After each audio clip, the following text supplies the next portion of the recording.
Jayasuryan sir, operation സിന്ദൂറിന് ശേഷം ഇന്ത്യക്കാണ് വിജയം ഉണ്ടായതെന്ന് എല്ലാവരും പറഞ്ഞപ്പോഴും പാകിസ്ഥാൻ അത് നിഷേധിച്ചിരുന്നു. പാകിസ്ഥാൻ ലോകത്തിലെ മുഴുവൻ മാധ്യമങ്ങളോടും പറഞ്ഞത് ഇത് പാകിസ്ഥാന്റെ വിജയമാണ്, ഓപ്പറേഷൻ സിന്ദൂറിലൂടെ ഇന്ത്യ അല്ല വിജയിച്ചതെന്ന്. പിന്നീട് ബ്രഹ്മോസ് മിസൈൽ ഇന്ത്യ ഉപയോഗിച്ചിരുന്നു എന്ന് പാകിസ്ഥാൻ സമ്മതിച്ചു. ഇപ്പോഴിതാ പാക് പ്രധാനമന്ത്രി വീണ്ടും പറയുന്നു ബാലിസ്റ്റിക് മിസൈൽ ആക്രമണം പാകിസ്ഥാനിൽ ഇന്ത്യ നടത്തിയിട്ടുണ്ടെന്ന്. തങ്ങൾ ഒരു മണ്ടൻ രാജ്യവും താൻ ഒരു മണ്ടൻ പ്രധാനമന്ത്രിയുമാണെന്ന് വീണ്ടും വീണ്ടും പാക് പ്രധാനമന്ത്രിയും ആ രാജ്യവും തെളിയിക്കുകയാണ്. തീർച്ചയായിട്ടും അതെ. ഇപ്പോൾ അവസാനം വന്നിരിക്കുന്ന അദ്ദേഹത്തിന്റെ വീഡിയോ ബാലിസ്റ്റിക് മിസൈൽ എന്ന് മാത്രമല്ല, ബ്രഹ്മോസ് എന്ന് വളരെ വ്യക്തമായിട്ട് അദ്ദേഹം ഉച്ചരിക്കുന്നത് കൃത്യമായിട്ട് കേൾക്കാം. അപ്പോൾ അദ്ദേഹം പറഞ്ഞ ഇതാണ്: രാവിലെ 4:30 പ്രാർത്ഥനയ്ക്ക് ശേഷം യുദ്ധം ആരംഭിക്കാം എന്ന് നമ്മൾ തീരുമാനിച്ചിരുന്നു. പക്ഷേ അതിന് സമയം തന്നില്ല, അതിന് അവസരം തന്നില്ല. അതിനു മുമ്പ് തന്നെ 4:30 മുമ്പ് തന്നെ അവർ നമ്മുടെ എല്ലാ എയർ സ്പേസുകളിലേക്കും ബ്രഹ്മോസ് മിസൈൽ പ്രയോഗിച്ചു എന്ന് പറയുന്നത് പാകിസ്ഥാന്റെ പ്രധാനമന്ത്രി തന്നെയാണ്.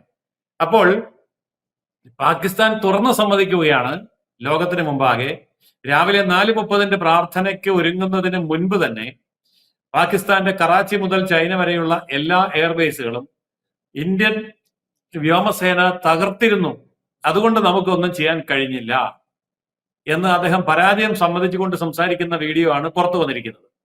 ഇതിൽ നിന്ന് ഒരു കാര്യം വ്യക്തമാണ്: സത്യം എന്താണ് എന്നുള്ളത് ലോകം മുഴുവൻ അറിഞ്ഞു കഴിഞ്ഞാൽ പാകിസ്ഥാന്റെ കള്ളപ്രചരണം നിലനിൽക്കുകയില്ല. അത് അവർക്ക് തന്നെ വിനയാകും, അവർ തന്നെ സത്യം പറയേണ്ടി വരും. ഇപ്പൊ അതാണ് സംഭവിച്ചിരിക്കുന്നത്. ആദ്യമൊക്കെ പാകിസ്ഥാനിൽ വലിയ ആഘോഷമായിരുന്നു. ഈ ആഘോഷം അധിക ദിവസം നീണ്ടു നിന്നില്ല. പക്ഷെ ഇതിന് ചില കാര്യങ്ങളുണ്ട്.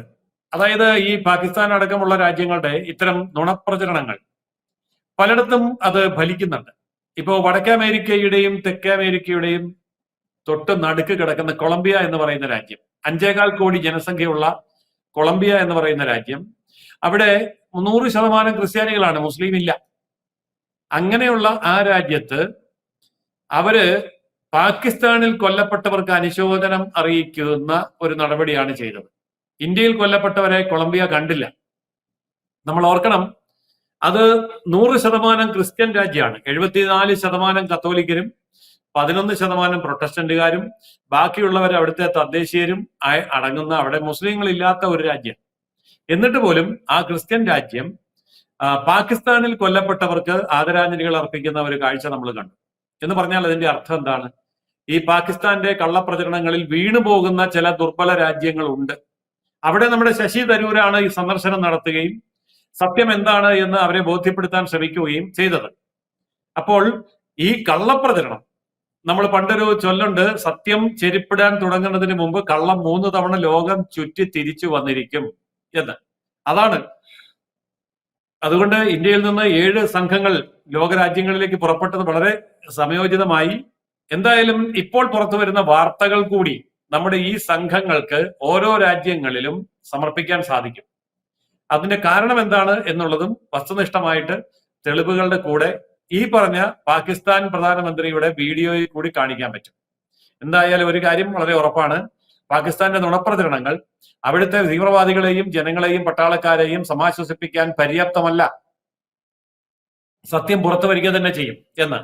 ആ സത്യം ആ പാകിസ്ഥാന്റെ ഭരണാധികാരിയെ കൊണ്ട് തന്നെ വിളിച്ചു പറയിപ്പിക്കാനും വിധിയുണ്ടായി എന്നുള്ളത് വളരെ രസകരമാണ്.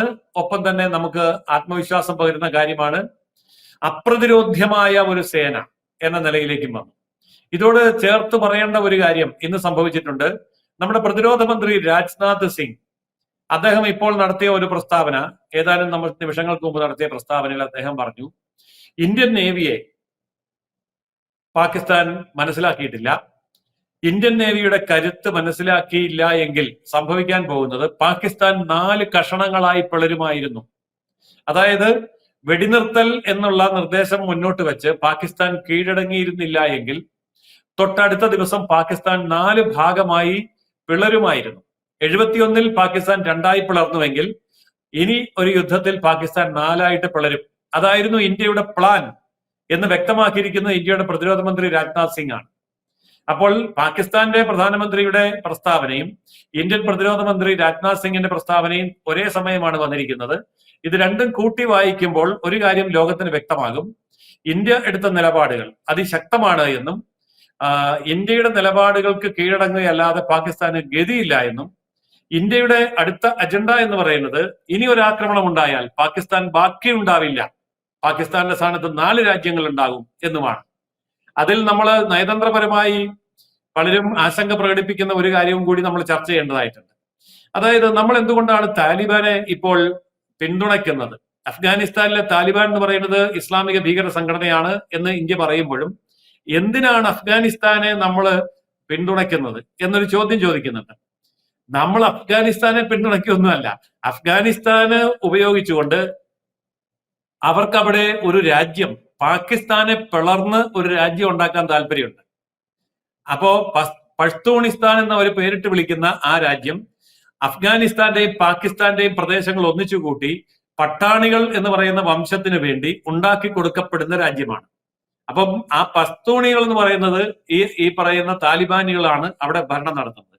അപ്പോൾ താലിബാനെ ഉപയോഗിച്ച് പഷ്തൂണിയെ പ്രോത്സാഹിപ്പിച്ച് പാകിസ്ഥാനെ ഒന്നുകൂടെ പിളർത്തി ഒരു പഷ്തൂണിസ്ഥാനും കൂടെ ഉണ്ടാക്കി കൊടുക്കുക എന്നുള്ളതാണ് നമ്മുടെ ലക്ഷ്യം. ഇത് രാജ്നാഥ് സിംഗ് പറഞ്ഞു കഴിഞ്ഞതുകൊണ്ട് ഇനിയിപ്പം നമുക്ക് തുറന്നു പറയാം. അതുപോലെ തന്നെ സിന്ധു ദേശ് എന്ന് പറഞ്ഞ് നമ്മുടെ ഗുജറാത്തിനോട് ചേർന്ന ഒരു പ്രദേശം, അവിടെ സ്വാതന്ത്ര്യത്തിന് വേണ്ടി ശ്രമിക്കുന്നുണ്ട്. ബലൂചിസ്ഥാൻ വളരെ മുന്നോട്ട് പോയി അവർ സ്വാതന്ത്ര്യം പ്രഖ്യാപിച്ചും കഴിഞ്ഞിട്ടുണ്ട്. ബാക്കി വരുന്ന 4ാമത്തെ കഷ്ണം എന്ന് പറയുന്നത് പാക് അധിനിവേശ കാശ്മീരാണ്, POK. അത് നമ്മൾ എടുക്കണോ, അത് എടുത്തിട്ട് അവിടെ തന്നെ ഒരു രാജ്യം കൂടെ ഉണ്ടാക്കണോ എന്നുള്ളതൊക്കെ പിന്നെ നമുക്ക് ചിന്തിക്കാവുന്ന വിഷയമാണ്. എന്തായാലും രാജ്നാഥ് സിംഗ് ഒരു കാര്യം വ്യക്തമായിട്ട് പറഞ്ഞു, 4ആയിട്ട് പിളർക്കാൻ നമ്മൾ തീരുമാനിച്ചിരുന്നു. പാകിസ്ഥാൻ വെടിനിർത്തൽ പ്രഖ്യാപിച്ച് യാചിച്ച് മേടിച്ച് ആ സമയം കൊണ്ട് അവർക്ക് അവരുടെ തടി രക്ഷിക്കാൻ കഴിഞ്ഞു. അതുകൊണ്ട് ഇപ്പൊ പാകിസ്ഥാനായിട്ടുണ്ട്. പക്ഷെ ഇനിയൊരു അവസ്ഥ വന്നാൽ നമ്മൾ എടുക്കുന്ന തീരുമാനം പാകിസ്ഥാനെ 4ആയിട്ട് പിളർത്തുക എന്നുള്ളത് പ്രഖ്യാപിക്കപ്പെട്ട് കഴിഞ്ഞിരിക്കുന്നു. ഏതായാലും ലോകരാജ്യങ്ങൾക്ക് മുന്നിൽ അസന്നിഗ്ധമായിട്ട് ഈ കാര്യം മുൻകൂർ പ്രഖ്യാപിക്കാനുള്ള ധൈര്യം ഭാരതത്തിന്റെ പ്രതിരോധ മന്ത്രി കാണിച്ചു എന്ന് പറഞ്ഞാൽ അതിന്റെ അർത്ഥം ലോകം മുഴുവൻ എതിരായിട്ട് നിന്നാലും ഭാരതം തീരുമാനിച്ചത് നടപ്പിലാക്കിയിരിക്കും എന്നുള്ള നിശ്ചയദാർഢ്യമാണ്.